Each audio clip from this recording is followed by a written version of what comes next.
Hello viewers, my name is Dhrumil Shah and I'm conducting my data science and business analytics internship from the Spark Foundation.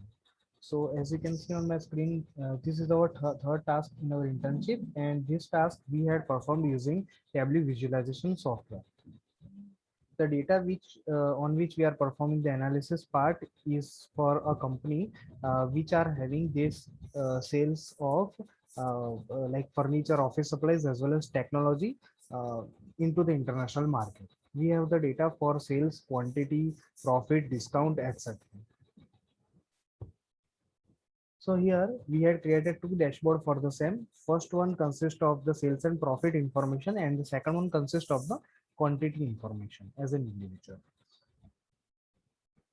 So in our first dashboard, we had applied a parameter, and here through this parameter we can select whichever value we want to display on our dashboard.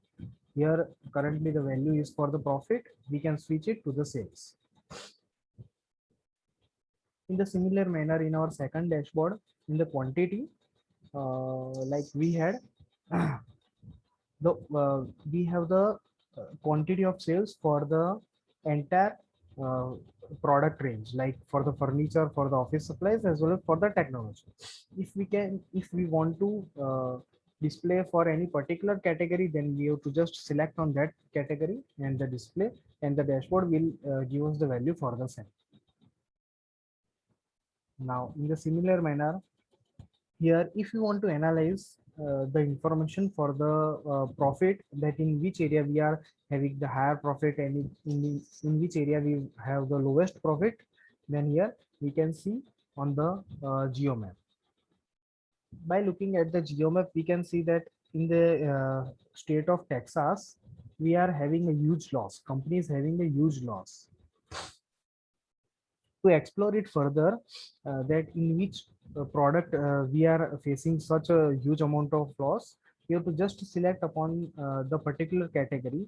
Here if you are selecting on the furniture, then we can see the data, whole data for the furniture segment, that in furniture segment how much profit is there, and similarly how much sales are there. Similarly for the office supplies, in the profit region we are facing huge amount of loss, and similarly in the technology we are having a profit, the profit in that Texas area. So we have to increase our sales in the office supplies as well as into the furniture segment in order to overcome our losses. So in this way, in the very interactive and beautiful manner, we can analyze our whole data using the Tableau software. So this is our third task in the internship. We will get back with our next task very soon. Thank you.